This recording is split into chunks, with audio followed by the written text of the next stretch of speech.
The First World War began almost by accident. It ended just as strangely. In between, it was more destructive than any war had ever been. More British, French and Italian soldiers died in the First World War than died in the Second.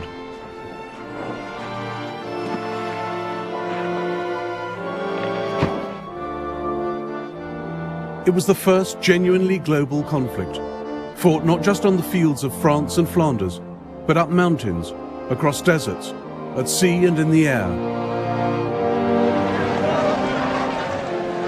The First World War shaped the 20th century. It sparked the Russian Revolution. It launched America as a world power. The fault lines from its failed peace settlement led the world to a second terrible war barely 20 years later, then to the Cold War. But the ideas the men of 1914 fought for still shape our world today. Nationalism and democracy, the rule of international law and the rights of nations. Now, after the collapse of communism, the European map resembles the one redrawn by the First World War. We live with its unresolved, bitter consequences in the Middle East and the Balkans. And it was in the Balkans that it all began, nearly 100 years ago.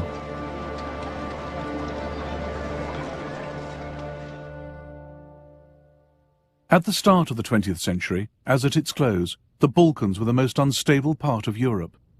Here, three great empires fought for power and influence: the Austro-Hungarian, the Russian, and the Ottoman.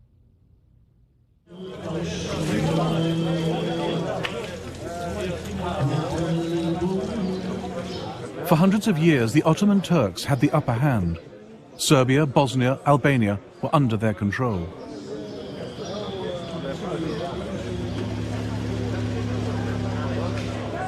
They built over 80 mosques in Serbian Belgrade, but by the 1900s, only this one was left. Serbia had thrown the Turks out and set herself up as an independent Slav kingdom.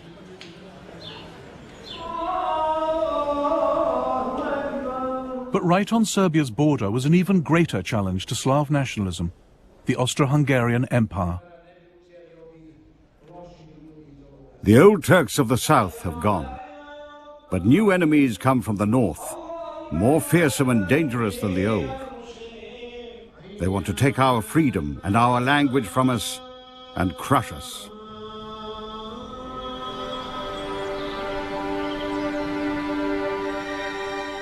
Gavrilo Princip was born in a poor, mountainous part of Bosnia.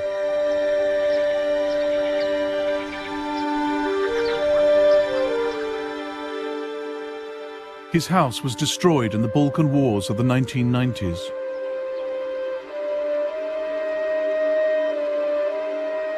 His initials, carved in 1909, are one of the few signs he ever lived here.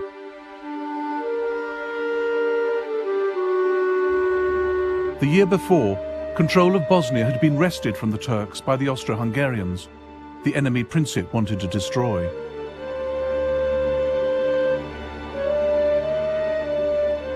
His particular target was the heir to the Austro-Hungarian throne, Franz Ferdinand, member of the ruling family, the Habsburgs.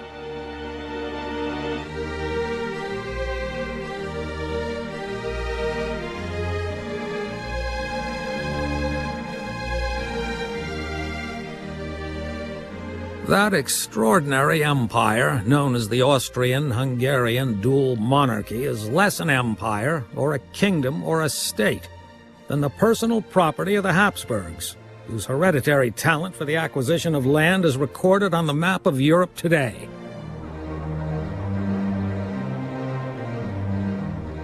The empire was ruled by Franz Ferdinand's uncle, Franz Joseph. He sat on two thrones, as Emperor of Austria and King of Hungary. By 1914, he'd been in charge for 66 years. He'd spent them trying to resist change of any kind. Hardly ever seen out of military uniform, he hated the idea of political reform. As he told US President Theodore Roosevelt, "You see in me the last European monarch of the old school."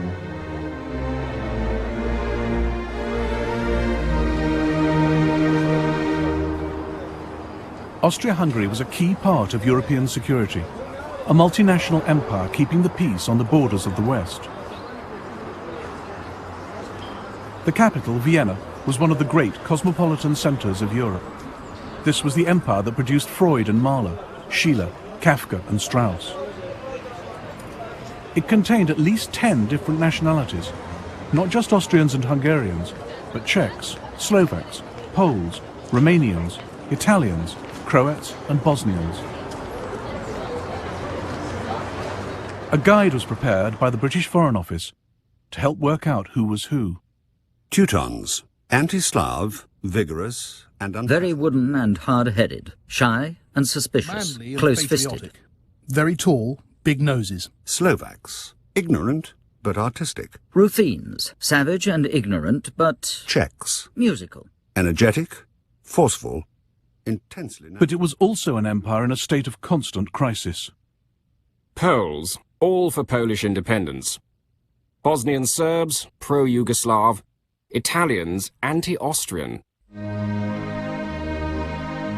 In all the empire, only the Hungarians and Austrians had any real power, and the Hungarians refused to share it with the rest.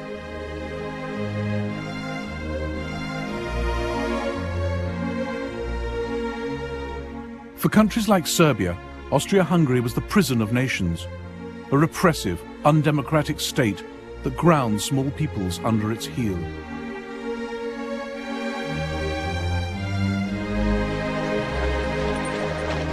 In 1905, there were nationalist demonstrations in Vienna.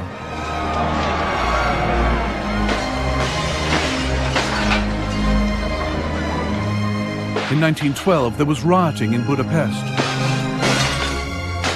By 1914, there'd been ethnic unrest in nearly every part of the Austro-Hungarian Empire.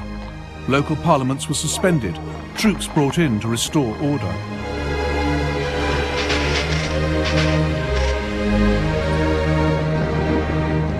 Austria-Hungary's domestic problems gave opportunities to her enemies.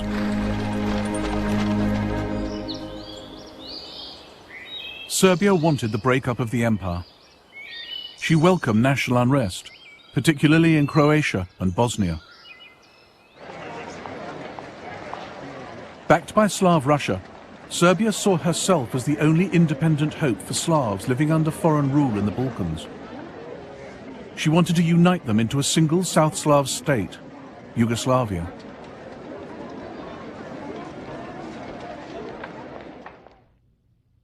Dragutin Dimitrievich was an officer in the Serbian army. He opposed any kind of friendship with Austria. The blind surrender to Austria's embrace was a most shameful betrayal of Serbian traditions. I realized that Serbia must in full measure become the leader, not only of Serbs, but of Yugoslavia. Dimitrievich believed killing kings could bring political change. It had worked for him in the past. In 1903, he led a palace revolution, killing the old king of Serbia, who was too close to Austria for the army's liking, and installing a new one. The crowds expressed enormous joy. They stuck flowers and leaves in their caps. Windows were decorated with banners, flowers, garlands. Belgrade was celebrating.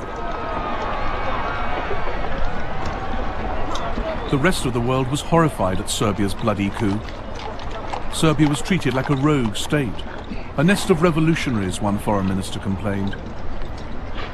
Only 2 countries sent ambassadors to King Peter's coronation: Russia, Serbia's greatest ally, and Austria, her greatest enemy.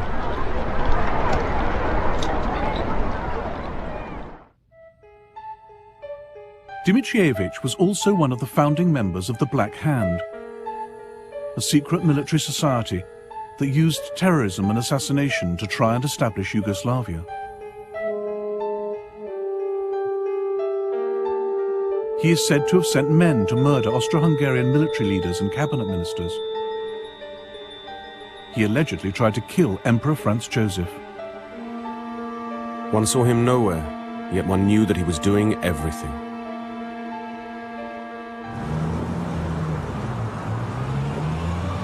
By the spring of 1914, Gavrilo Princip was also in Belgrade, talking revolution with his friends.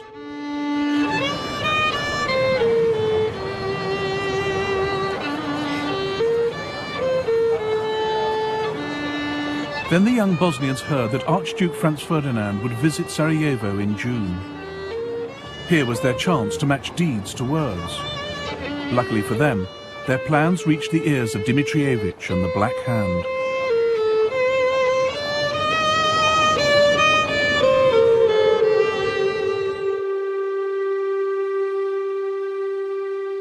Dmitrievich worked in the Kalemegdan fortress in Belgrade as chief of Serbian military intelligence.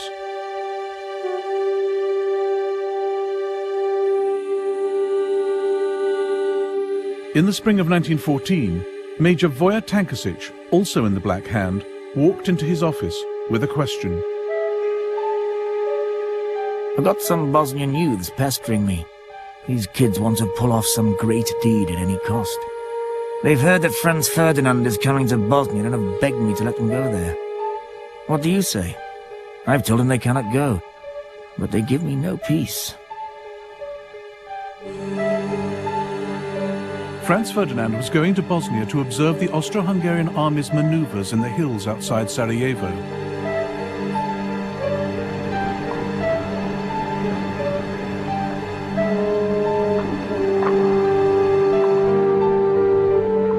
As intelligence chief, Dmitrievich feared these maneuvers were a smokescreen, that what Franz Ferdinand really planned was an invasion of Serbia.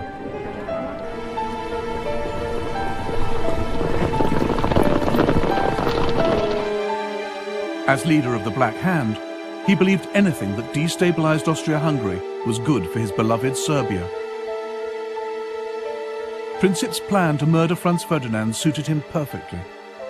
Fine, he said. Let him go.